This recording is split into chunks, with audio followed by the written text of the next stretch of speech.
আউযুবিল্লাহি মিনাশ শাইতানির রাজিম বিসমিল্লাহির রহমানির রহিম। তো ভিডিওটা যারা দেখছেন এবং সর্বশেষ পর্যন্ত দেখবেন, বিশেষ করে আমার ডেস্টিনির সকল ভাই বন্ধু বোনেরা, ৪৫ লক্ষ ফ্যামিলির বিনিয়োগকারী সকলের প্রতি আমার আন্তরিক সালাম। আসসালামু আলাইকুম ওয়া রাহমাতুল্লাহি ওয়া বারাকাতুহু। আসলে কথাগুলা ভারাক্রান্ত মন নিয়েই বলা লাগে, কিন্তু যখন আল্লাহ শুকরিয়া আদায় করতে যায় তখন আর দুঃখ থাকে না, দুঃখ রাখি না। আপনারা সকলে জানেন বিনিয়োগকারীরা, আমরা গত ১৩টা বছর আমরা প্রতিহিংসার শিকার। ডেস্টিনির মামলাটাই হয়েছে অন্যায়ভাবে প্রতারণামূলক। স্বৈরাচার সরকার শুরু করে দিয়ে গেছে। গতকালকে আমাদের ২৮ তারিখ যে মামলা রায়ের ডেট ছিল, আমরা এতক্ষণ পর্যন্ত আমরা প্রতারণায় আছি। আমরা কোনো প্রতারণার বাহিরে আসতে পারিনি। এখনো আমাদের যে ন্যায্য বিচার এটা আমরা পাই নাই। এখন সর্বসাকুল্যে আমাদের কি করা আছে? আমাদের করা আছে আমরা আল্লাহর কাছে সাহায্য চাইতে পারি, আমাদের করা আছে আমরা আইনিভাবে লড়াই করতে পারি। তো বিনিয়োগকারীদের সকলের উদ্দেশ্যে বলবো, আমরা ধৈর্য ধারণ করছি, ইনশাল্লাহ আরও ধৈর্য ধারণ করব। আপনারা সকলে গতকালকে সকল মিডিয়ার মাধ্যমে, সোশ্যাল মিডিয়ার মাধ্যমে, ফেসবুক লাইভের মাধ্যমে, ইউটিউবের মাধ্যমে অনেক তথ্যপত্র আপনারা পাইছেন। তো আমার এখানে আপনারা অনেক ভাই বন্ধু, অনেক বিনিয়োগকারীরা অপেক্ষা থাকেন সুলমান মেজির এই চ্যানেলটা থেকে, এই ইউটিউব চ্যানেলের থেকে কি তথ্যটা আসে।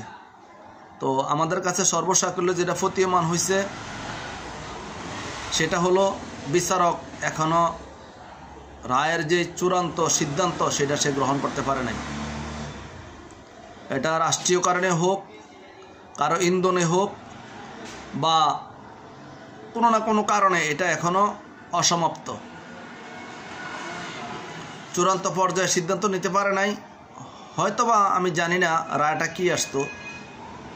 চিন্তা করছে এই মুহূর্তে দেশের এই চলমান পরিস্থিতিতে দেশের অবস্থা কিন্তু ভালো না, আপনারা জানেন। ভয়ানক একটা অবস্থা, কঠিন একটা পরিস্থিতি।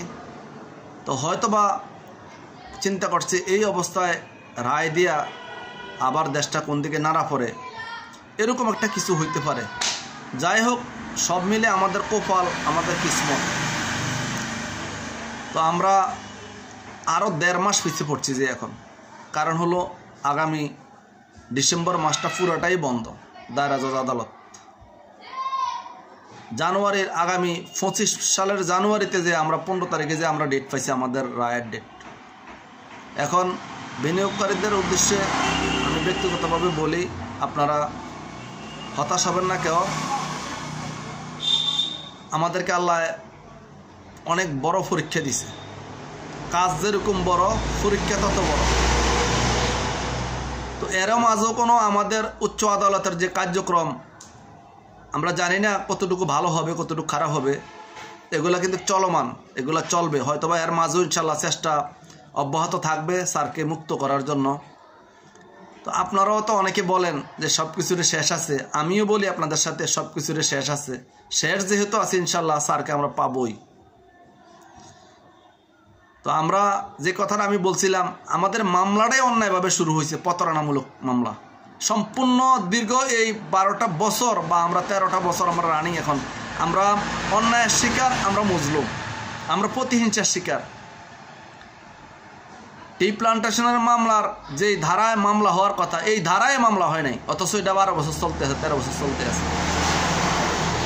এই সমস্ত মামলা কিন্তু ধরেন না, যে কোনো মামলা ধারা না থাকলে মামলা খারিজ হয়ে যায়, কিন্তু আমগোটা চলে। এখন আমি অনেক সময় বলি, এই দেশটা আল্লাহ ভালো জানে এই দেশটা কোন দিকে যাচ্ছে। তবে আল্লাহ যেদিকে চায় সেদিকে যাবে। কিন্তু এখানে কিন্তু অনেক অনিয়ম, এখানে জোর জুলুম কইরা, জবরদস্তি কইরা, মন গড়া, এখানে অনেক কিছু মানুষ তৈরি করে ফেলে। মন গড়া তৈরি করে, যেটা আইন নাই, ন্যায় নাই, ইনসাফ নাই। এরকম একটা দেশ আমরা, এরকম একটা দেশে আমরা বসবাস করি। যাই হোক, আপনারা সবাই অপেক্ষায় ছিলেন আমার এই ইউটিউব চ্যানেল থেকে তথ্য পাওয়ার জন্য। আমাদের ২৮ তারিখের যে মামলার রায় হওয়ার কথা ছিল, বিচারক মহোদয় আমাদেরকে আবারও 1.5 মাস পিছলামিয়া আগামী জানুয়ারির 15 তারিখ ডেট নিয়ে গেছে। তার যেটা আমরা জানতে পাচ্ছি সেটা হলো আমাদের মামলার এখনও রায়ের চূড়ান্ত সিদ্ধান্ত পৌঁছতে পারে নাই। এই কারণে আগামী 1 মাস বন্ধ, যার কারণে আমরা 1.5 মাসের পাল্লায় পড়ছি। এটা হলো আমরা শোনা বা জানা বা বোঝার কথা, আসলে তার ভিতরে কি সেটা আল্লাহ ভালো জানে। আপনারা সবাই দোয়া করবেন।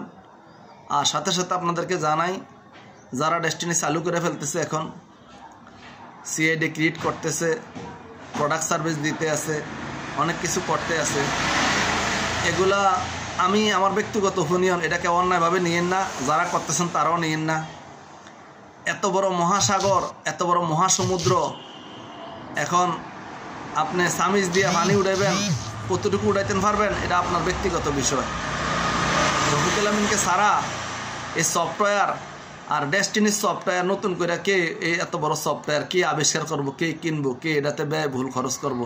এখন আমার মনে হয় আশরাফুল আমিন ভাইয়ের আগের একটা সফটওয়্যার আছে আমার বাজারের, হয়তো বা এটা আইনে এখানে একটু রিপ্লেস করে ওটা পরিষ্কার করে ওটা এটা মনে হয় না কাজে লাগাই কিছু মানুষের একটু মানে স্বপ্ন দেখাইতে আছে।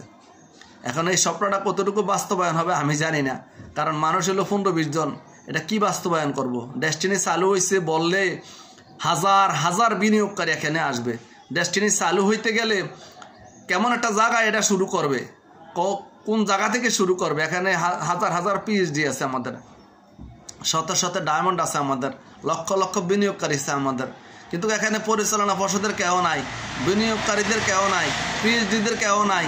আমরা যারা দুদিনের সৈনিক, লড়াকু সৈনিক, আমাদের চেহারা এখন সবাই চিনে, বাংলাদেশের যারা ডেস্টিনি নাম চিনে তারা আমাদেরকে চিনে। আমাদের মতন আমাদের এই লড়াকু সৈনিকদের আমাদের 6টা সংগঠনের কাউকে দেখি না ওখানে। হ্যাঁ, আপনারা সবাই জানেন আমরা 6টা সংগঠনের সাংগঠনিক অবস্থা থেকে আমরা ডেস্টিনিকে মানে সাপোর্ট দিয়ে গেছি। ডেস্টিনির মুক্তির আন্দোলনে আমরা আমাদের অবদান রেখে গেছি। এখন এই 6টা সংগঠনের কোনো একটা সংগঠনের প্রধানকে ওখানে দেখি নাই, 2-4 জনকে আমরা দেখি নাই। তাহলে 6টা সংগঠনের বাহিরে যাইয়া আশরাফুল আমিন আমার বাজার খাইয়া, ইন্স্যুরেন্স খাইয়া, কত মানে অর্জনকারী লোক এখন আইসি ডেস্টিনিতে প্ল্যান শো করতে বিলে গিয়া, প্রোডাক্ট সার্ভিস দিতে বিলে গিয়া, এখান থেকে ইনকাম করবো, চালু করবো। যাক, চালু হইলে ভালো কথা, ওয়েলকাম জানাই আমরা। তবে আপনারা একটু দেখতে থাকেন আর নিজে বুঝে শুনে কাজ করেন, কারণ এখানে কোন সফটওয়্যারে নিয়ে আবার আপনি ডিন ভেরিফাই করে আবার কোন জায়গায় আটকে থুয়ে দেন নিজের সব কিছু। আইডি কার্ডের যখন নাম্বার দিবেন, যখন আপনি ফিঙ্গার দিবেন বা আপনার জিমেল দিবেন, যখন আপনি ওটিপি দিবেন, আপনি যে কোনো জায়গা থেকে যখন ওটিপি দিবেন আপনাকে এনশিওর করা হয়েছে যে আপনি এটা জানেন। এখন আপনি যাই না শুনে যদি ওই আশরাফুল আমিনের ওই আমার বাজারের আর ইন্স্যুরেন্সের ফাদল আর লোকে যে পড়েন যে সেটা আপনার বিষয়। তা আমি আপনাকে ওখানে যাইতে বলছি না, আমি নিষেধ করছি না, আমি আশরাফুল আমিনের সাথে আপনাদেরকে যাইতে বলছি না, নিষেধও করছি না। কিন্তু আমার কথা হলো একটু অপেক্ষা করুন, একটু দেখেন। আর যাদের কথার দরকার স্যারের সাথে কথা বলেন না কেন। এরকম 2-4 জন আমার সামনাসামনি আইসা, আমার সাথে আইসা, আমার উদ্দেশ্যে আইসা স্যারের সাথে কথা বলে জানছে স্যার কি বলছে, তারাই এখন বলে যে না স্যার এই সমস্ত বিষয় নাই। কারণ আর যারা যা করতে আছে এগুলো বেহুদ, এগুলো কোনো কাজে আসবে না। ডেস্টিনির সফটওয়্যার কত বড় সফটওয়্যার এটা আপনারা জানেন। এখানে কিসের ডিন ভেরিফাই করা লাগবে, এগুলো আমাদের সব কিছু দেওয়া আছে, ওখানে সব তথ্যপত্র দেওয়া আছে। আর কিসের প্রোডাক্ট চালু করবো, কিসের স্টেটমেন্ট ক্লোজ করবো, স্টেটমেন্ট দিব, ইনকাম দিব। হ্যাঁ, এখানে আমি জানি না এত বড় বিশাল সমস্যার মাঝে দিয়া প্রোডাক্ট সার্ভিস দিতে আছে। যাক, দিতে পারলে ভালো কথা, ওয়েলকাম। আমার পক্ষের থেকে সোলান মির্জি নাখান্দা ফাফি, কিন্তু আমি একজন গুণাগার। দীর্ঘ 13 বছর আমি রফিকুল আমিনের মুক্তির আন্দোলন, ডেস্টিনি আন্দোলনের মুক্তির আন্দোলনে আমি আমার অবস্থান থেকে 100% দিছি, 1%ও কম দেয়নি। এই জন্য আমার একটু অধিকার বেশি। কারণ দেখবেন যে বাড়িতে কুকুর বাড়ির ঘাড়ার আগে লাগাতার পাহারা দেয়, সেই বাড়ির কুকুরের একটা আলাদা একটা সাহস থাকে, পাওয়ার থাকে। আমি যদি নাখান্দা ফাফি কুকুরও হই, তাও আমার ডেস্টিনির আঙ্গিনা আমার একটা অধিকার আছে যে আমি দীর্ঘ 13 বছর এখানে মানে আমার শ্রম ঘামেদে অর্থ বিনিয়োগ করছি। তো আমাদের মূল উদ্দেশ্য, আমাদের মূল গাছকে বাঁচাইতে হবে। আমাদের যিনি এটার মানে রূপকার তৈরি করছে, যিনি এটাকে, হ্যাঁ, তাকে আগে বাঁচাইতে হবে, তাকে আগে উদ্ধার করতে হবে, তারপরে কোনো বিষয় না। রফিকুল আমিন বাড়িয়া যদি ডাক দিত যে ডেস্টিনি চালু হইতে আছে, তাহলে আপনারা বুঝেন কি পরিমাণ লোক হইতো, স্টেটমেন্ট শুরু করছে কি পরিমাণ বিষয় হইতো, হ্যাঁ, প্রোডাক্ট সার্ভিস আসতেছে কি পরিমাণ বিষয় হইতো। এগুলো সব বাদ দিয়ে এখন 2-1 জন লোকে, হ্যাঁ, এক থেকে আইসে এখন মানে আবার নতুন করে মাঝখান যেহেতু ছিলই না 10-12 বছর, হ্যাঁ বহুত জায়গায় ফাঁক করছে যে এখন আবার আইসে নতুন করে কি শুরু করলো। আর এখানে যারা পরিচালনা পর্ষদে আছে তারাই বা কি বুঝলো, হ্যাঁ জানি না, যাকে যেটা ভালো মনে করছে সেটাই করুক। তবে স্যার বাড়ি আসলে কারো পদবি থাকতো না, এগুলা কয় না ক্ষেতের আইল যখন যখন খালের তলিতে পানি থাকে তখন ক্ষেতের আইলগুলো সব দেখা যায়। যখন আষাঢ় মাসের বৃষ্টি হয় মানে পানি বাড়ে তখন খাল ফাড়ার কিছু দেখা যায় না, সব নদীর মতো দেখা যায়। আর রফিকুল আলমিন আইলে এগুলো কিছুই থাকবে না, এগুলো কিছুই টেকবে না। তো ধন্যবাদ সবাইকে। সবাই খাস করে স্যারের জন্য দোয়া করবেন, আল্লাহ যেন স্যারকে মুক্ত করে, ওসিরে যেন আল্লাহ আমাদের মাঝে স্যারকে ফিরিয়ে এনে দিয়ে দেশ টিভিকে উদ্ধার করে দেয়, আমাদের মানুষের দ্বার দেনা দেওয়া পরিশুদ্ধ অশুদ্ধ সেই তৌফিক যেন আল্লাহ আমাদের সবাইকে দেয়। স্যারের জন্য দোয়া করবেন, কেউ হতাশ হবেন না ইনশাল্লাহ। আমাদেরকে আল্লাহ বড় কাজে বড় ধৈর্য আমাদেরকে পরীক্ষা করতেছে, ইনশাল্লাহ আমরা ধৈর্যের পরীক্ষা উত্তীর্ণ হয়েছি, আরও ইনশাল্লাহ হবো। আমরা ধৈর্য রাখবো, সবাই ইনশাল্লাহ অপেক্ষা থাকবো। ধন্যবাদ সবাইকে। আসসালামু আলাইকুম রহমতুল্লাহি ওয়া বারাকাতুহু।